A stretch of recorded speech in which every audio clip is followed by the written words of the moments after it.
This happened when I was 11. My brothers and I had not long started at our new school. 3 days a week, Mom would drop us off, and the other 2, we had to catch the bus. This day, Mom dropped us off. As soon as she pulled up, I spotted a man standing at the only gate into the school. Apparently, no one thought that was creepy. I begged Mom to drop us off out back, but she was running late for work and wouldn't listen. I waited for Mom to drive off, and I told my brothers, who were 9 and 6, to do exactly as I said, without question. They nodded, and we walked towards the gate. I placed myself between the man and my brothers, making sure I got a good look at him. He was about 6 foot, dark brown hair, tattoo sleeve down his right arm, wearing a black skin-tight t-shirt and camo shorts. As we walked past him, I noticed something that made my heart skip. In his hand, closest to the school gate, was a pocket knife he was flicking in and out. At that point, priority 1 was to get my brother somewhere safe. I made them walk quickly in front of me to the library. I told them not to leave the library until I came back to get them. Then I made my way to the office through the staff room. My teacher, Mrs. Muddle, stopped me and tried to make me go back out in front of the school to the office. I looked at her and said, "There's a man in front of the school with a knife." She could see that I was dead serious and let me through. The office lady called the cops, who were quick to show up and arrest the guy. Lunchtime that same day, I was called into the principal's office. Before I could ask what I had done, I was always getting into trouble. I was pulled into a hug by some random lady who couldn't stop thanking me for saving her son's life. Turns out, the guy was the father of one of the students, who had been physically abusing the kid and his mother. When she decided to leave him and stop him from seeing his son, he decided that he would kidnap and kill the boy because he saw that if he couldn't have him, no one could.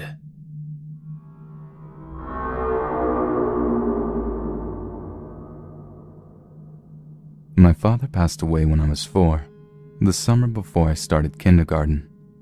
I don't remember very much about him, but the things I do remember chill me to the bone, and I've never spoken of these memories before. My father built custom motorcycles and owned his own vehicle repair shop that was attached to a small cafe in rural Saskatchewan, just off the American border. We all lived on a farm about 20 kilometers away from the shop. My father worked late hours, so my mother would tuck me into bed every night. I remember trying to stay awake in my bed every night, waiting for Daddy to come home so I could say goodnight. My toddler body wouldn't allow it, and no matter how hard I fought, I would always be asleep before long, but always to wake up bright and early to find Daddy in the kitchen, smiling with a warm hug. One night, I stayed awake long enough to hear Daddy's truck pull up and his door slam. I waited a little while in my bed, listening. I heard lots of banging noises coming from where the truck was parked. I was beginning to get impatient. I didn't want to fall asleep before Daddy came in. I got up out of bed and put my slippers on. I was determined to say goodnight to Daddy this time. I wrapped my housecoat around me and slowly made my way to the back door in the dark. I didn't want to wake Mommy up. I pulled open the door, stepped out into the cool night air, and walked through the grass towards the side of the house where Daddy's truck was parked. Daddy wasn't there. The tailgate was pulled down, and there was something dark dripping from the gate into the dirt below. As I was slowly moving my way closer, I heard the barn door slam shut. Forgetting about the dripping darkness, I ran to meet Daddy and tell him good night. When I made it to my father, about halfway between the house and the barn, I noticed that something wasn't right. Daddy had a funny look on his face, and his blue overalls were stained red. I looked at Daddy, but couldn't bring myself to say a word. I was suddenly very scared. Daddy picked me up, carried me into the house, and put me back in bed. He tucked me in and kissed me on the forehead, then left without a word. It took me a long time to fall asleep that night, and I heard a lot of very strange noises coming from outside. I never stayed up to say goodnight to my daddy again.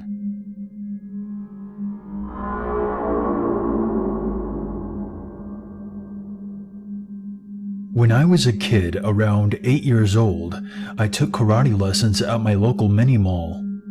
Just recalling the events of this story fills me with dread as to what could have happened. So yeah, I remember that my lessons were twice a week and an hour long, and my mom would drop me off and pick me up whenever it was over. Most parents would sit in the lobby and wait for their kid's lesson to be over, but my mom would always go shopping or something to kill the time instead. There was a guy that was in the lobby almost every time I had a lesson. He looked older, probably in his 50s, dark hair, long beard, and mustache. I always assumed that he was another one of the kids' parents, but I never saw him drop someone off or pick them up. Something was strange about this, but my 8-year-old brain didn't piece it together that it was weird that some guy would just hang out and watch kids in the lobby of a karate center.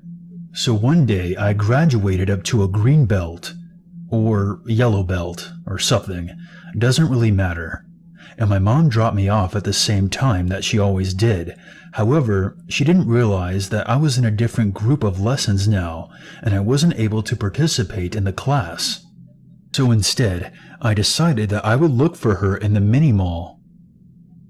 The guy started to follow me. He came right up behind me and tapped me on the shoulder, told me that my mom told him to find me because my sister was in the hospital. He described what my mom looked like, what my sister looked like, and that I should get into his van so that he could take me to my parents. I remembered that I started to cry and followed him because I really believed him when he said that my sister was in the hospital. I asked him what happened, and he told me that there was a car accident. I asked him who he was, and I just remember he said something like he was friends with my mom. I remember that this didn't sit right with me because my mom never talked to him when she dropped me off, and I didn't recall them ever saying one word to each other. His van was parked a couple of stores down from the karate center by the sidewalk. I remember being something like 20 feet from the van when I looked behind me and saw my mom shopping through one of the windows in a JCPenney. At this point, the guy was holding my hand and leading me to his van. But I stopped when I saw my mom, and he started to pull me and said that we had to hurry. I remember pointing at my mom and saying to him, "My mom's right there." He gave me another tug, and I resisted and started to scream. He let go of me instantly, got into his van, and sped off in a hurry. In that moment, I realized that I was almost kidnapped. I remembered all the stranger danger warnings that were given in school, but I stupidly thought that because this guy could describe my mom and my sister, he must know them. Instead, he must have been watching me and my family for weeks before he decided to make his move. I remember running into the store, tears streaming down my face, and just giving my mom a huge hug. I tried to tell her what happened, but she just yelled at me and smacked me upside the head for missing my karate lesson. She took me back to the karate center. My sensei explained to her that my lessons were at a different time now that I have gone up a belt color. He probably explained this to my mom before, but as you can tell by reading this, I didn't have the most responsible parents. I tried telling my mom about the guy, who said he was her friend, but she ignored me. She said something like he must have thought I was another kid or something. God, my mom is such a fucking idiot. But I was too young to linger on it or do anything about it, so that memory just festered in me for years. And every year that went by, I became a little wiser and a little more terrified of what could have happened to me if I had gotten in that van.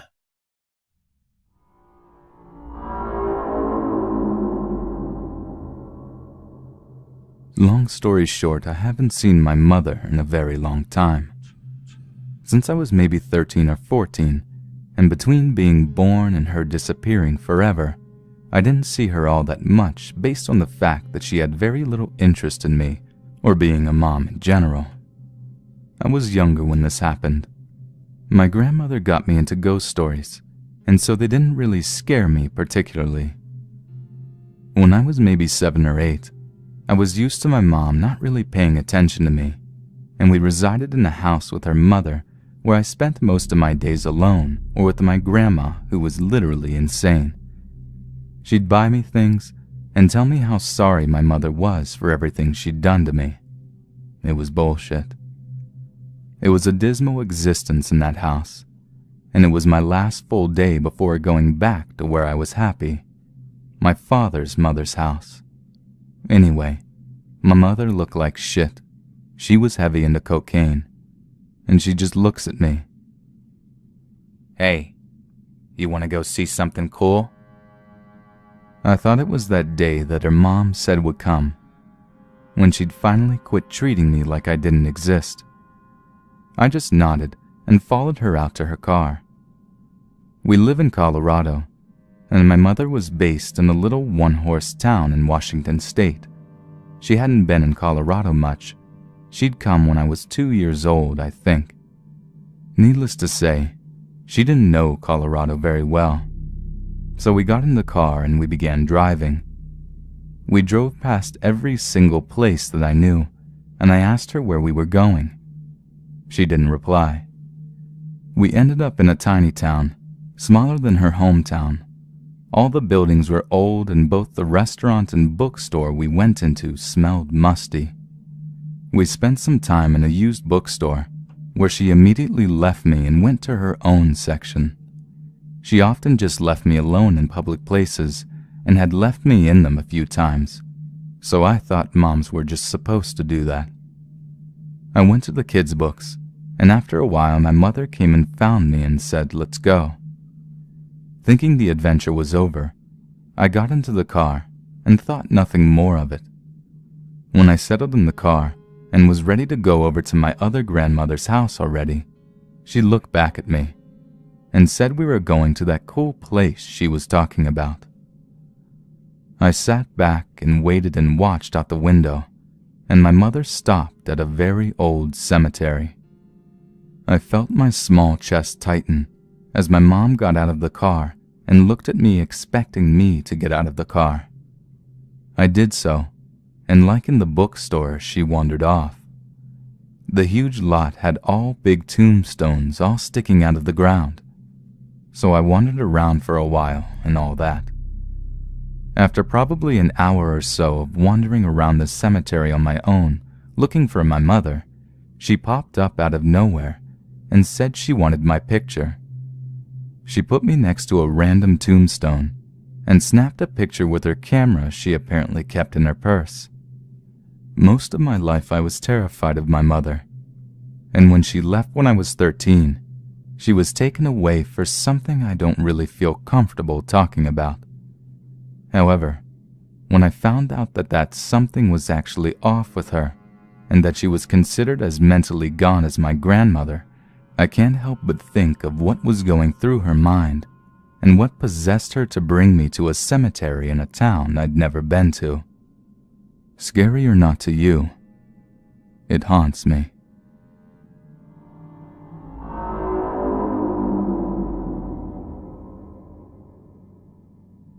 This is a story that I've heard from multiple members of my family.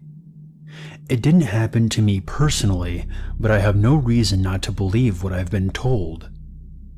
I don't know the timeline or any details about the case, but I know that it's definitely true. I had an aunt who lived in Cleveland, Ohio, and worked for some sort of agency helping convicted criminals rebuild their lives after getting out of jail. I don't know the name of the place she worked, but I know that they were involved in the employment of felons as well as lower criminals. My aunt worked directly with the clients, finding out all the kinds of things that they were qualified to do, what skills they might have, what they enjoyed, that kind of thing. She had a lot of experience talking to people who have done terrible things in their lives, but she never judged them for it or assumed that they would continue their criminality. The agency had to check the clients to see if they were genuinely interested in changing their lives, so most of them just really wanted help in becoming legitimate. She had one client who had a very hard time with transportation. He didn't live anywhere near a bus station and thus had a hard time getting to and from the agency as well as to any job. In the months that my aunt worked with this man, they became friendly, and at one point she offered to help him with transportation when she could. This is how she ended up picking him up and dropping him off at his house. I assume that whatever job they found for this guy was close to where my aunt worked, so she would just take him on her way home. She said that he was nice enough, kind of quiet and eccentric, but nothing too strange. At one point, when she dropped him off, he invited her in for a drink, but their professional relationship disallowed her from doing so. After a while, this guy apparently got on his feet and left the agency, fending for himself. My aunt pretty much forgot about it. After some period of time, I'm not sure how long, perhaps anywhere from a few months to a year or two, my aunt sees this guy's face on television. The police had stormed his house, I think after complaints from his neighbors, and found a horror show inside. He had murdered something like 7 girls and women and hid them beneath his floorboards. According to the forensics, his victims had been killed different times, ranging from very recent to before my aunt had known him. So basically, this guy was actively killing at the time she was driving him to and from his house.